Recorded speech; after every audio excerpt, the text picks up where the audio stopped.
O presidente Jair Bolsonaro afirmou nessa segunda-feira que a tendência é vetar o novo fundo eleitoral de 5 bilhões e 700 milhões de reais. E para falar sobre esse assunto e também das ações preparadas pelo governo federal para esse segundo semestre, gentilmente nos atende mais uma vez o ministro da Secretaria-Geral da Presidência da República, Onyx Lorenzoni. Ministro, mais uma vez, muito bem-vindo aqui à Jovem Pan, ao Jornal da Manhã. Como vai?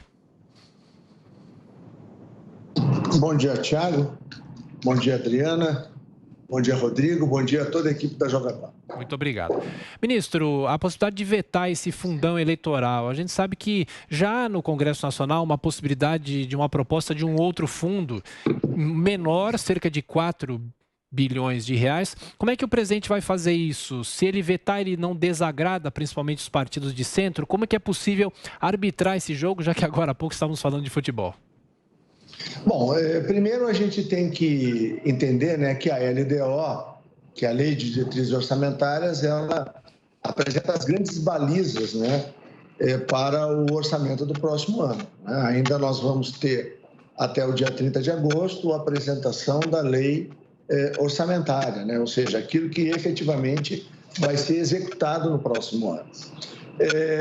Eu, particularmente, o presidente também, nós sempre tivemos uma posição contrária, né, à questão de fundo eleitoral, né? Nós sempre, fundo público, né?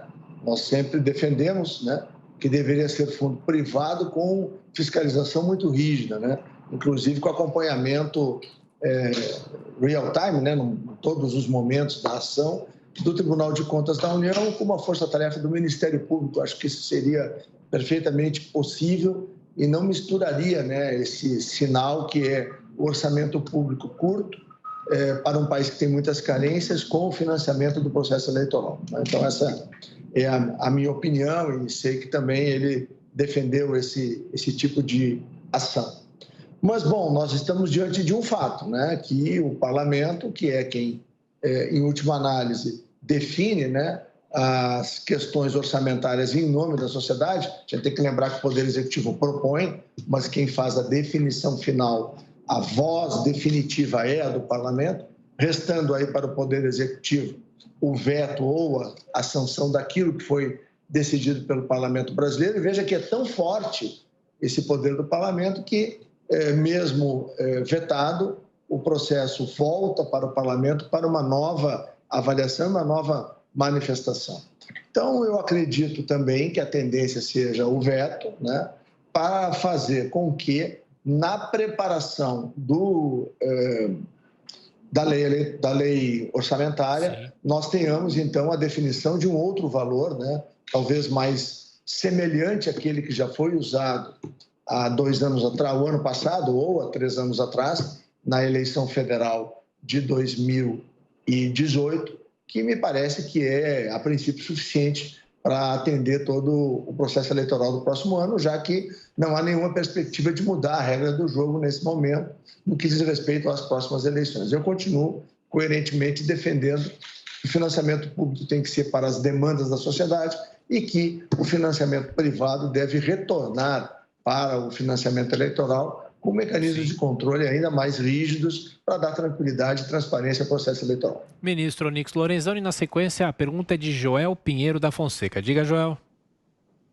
Ministro, bom dia. Acompanhando essa discussão do fundão eleitoral, a gente viu que partidos e congressistas ligados ao presidente aprovaram a LDO, aprovando, portanto, esse fundão, enquanto que outros partidos, como levanto, por exemplo, o Partido Novo, votaram contra.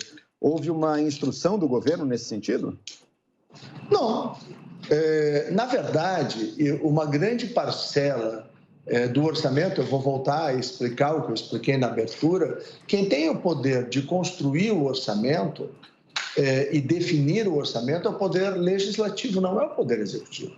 Tanto é que cada vez mais o presidente Bolsonaro, inclusive, abriu mão, em muitos momentos, do seu poder para permitir que o parlamento, em nome da sociedade, pudesse ter cada vez mais participação nessa definição. Isso não é um problema para o nosso governo. Nosso governo tem princípios e valores muito claros, apresenta isso à sociedade brasileira. O parlamento brasileiro, quando trata de questões como essa, o parlamento parlamentar ou o partido político, ele está olhando para as suas condicionantes, né? Então, aí, cada partido, cada parlamentar tem total autonomia, independência e responsabilidade, porque ele responde diante da sua decisão, do seu voto, para o seu eleitorado. Não é nem para o presidente, nem para o governo. O governo prepara um orçamento, uma proposta de lei de diretrizes orçamentárias, manda para o Congresso revisa, discute, tem comissão, debates duríssimos, são feitas modificações, são feitos ajustes. Esse é o primeiro passo. Depois, vem a lei orçamentária, onde tudo isso vai se repetir no detalhe, né? E nós temos visto nos últimos anos, com as emendas impositivas de deputado, depois com as emendas impositivas de bancadas, depois com as emendas impositivas de comissão, depois com as emendas impositivas do próprio relator, que há um avanço, né, para equiparar o orçamento brasileiro na sua preparação e na sua execução ao que ocorre em outros países. A gente não pode esquecer que a nossa Constituição ela tem um viés parlamentarista, né, apesar do regime ser presidencialista. Então, a gente tem visto, em alguns momentos, esse desbalanço, né, em relação aos recursos públicos. E, por exemplo, eu imagino que um dia nós vamos poder chegar a um ponto onde todo o orçamento e todas as aplicações são discutidas e, uma vez definidas, elas passam à execução. O executivo passa a ser apenas um operador e um cumpridor daquilo que foi determinado pelo parlamento, como, por exemplo, acontece na Alemanha, como acontece na Espanha. Em vários países do mundo é assim. Nós temos um sistema um pouco híbrido, por conta de um modelo de Constituição que nós construímos. Então, dentro deste modelo, nós buscamos o maior e o melhor equilíbrio possível dentro daquilo que é consenso, que é possível construir consenso. Mas existem coisas onde não há consenso, há dissenso. E aí a única forma de resolver, do ponto de vista democrático, é no voto. E cada um responde pelas suas escolhas. Ministro, na sequência, a pergunta de Rodrigo Constantino. Bom dia, ministro. Pegando daí, né, existe uma crise de representatividade.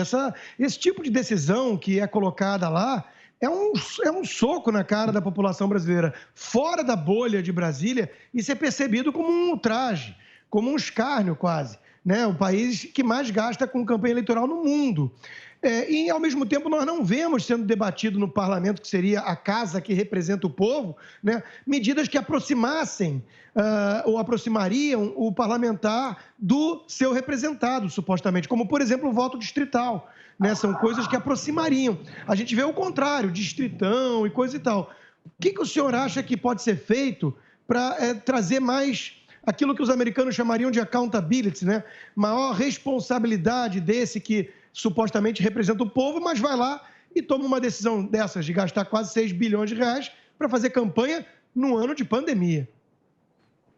Bom, primeiro eu tenho absoluta concordância, né, Rodrigo, com a tua posição.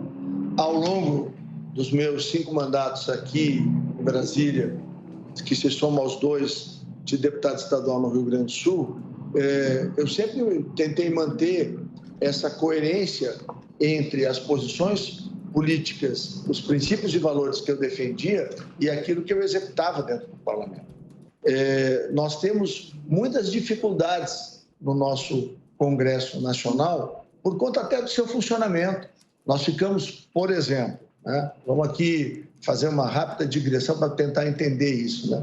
Nós ficamos, às vezes, 12 horas, 14 horas discutindo um tema no plenário da Câmara, com 513 sentados e com talvez 20 ou 30 apresentando ponto contra ponto, e nós reservamos, por exemplo, a Comissão de Saúde, a Comissão de Educação, a Comissão de Agricultura, 3 ou 4, quando muito, 6 horas por semana. Por exemplo, no Parlamento Alemão, como é que funciona? As comissões funcionam ininterruptamente por 3 semanas continuadas. Existem 1 ou 2 dias de votação apenas. E quando vai para o debate, já está tão amadurecido dentro das comissões temáticas que o debate é apenas a finalização do processo. Aqui nós funcionamos ao revés.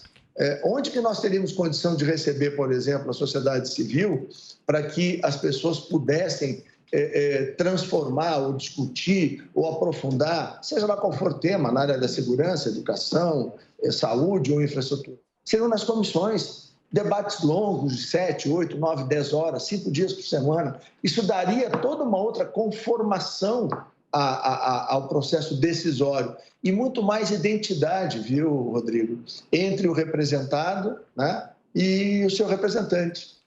Mas, lamentavelmente, não é assim, né? Nós temos ainda que evoluir muito nesse processo e por isso que tem, como tu disseste corretamente, essa bolha. Brasília acaba construindo uma bolha de interesses bastante claros e pontuais, muitas vezes completamente distanciado do que é o interesse da sociedade. Mas, graças às redes sociais, graças aos avanços da informação e da interação dos últimos anos, essa bolha vem se reduzindo e essa interatividade ela vem aumentando, melhorando a qualidade das decisões. Mas ainda nós estamos longe do ideal, isso eu reconheço. Ministro, nosso tempo já terminou, mas com sim ou não, Jair Bolsonaro será candidato em 2022? Claro que sim. Okay. Será candidato e, se Deus quiser, será reeleito presidente do Brasil. Ministro Onyx Lorenzoni, obrigado mais uma vez. Bom trabalho. Obrigado.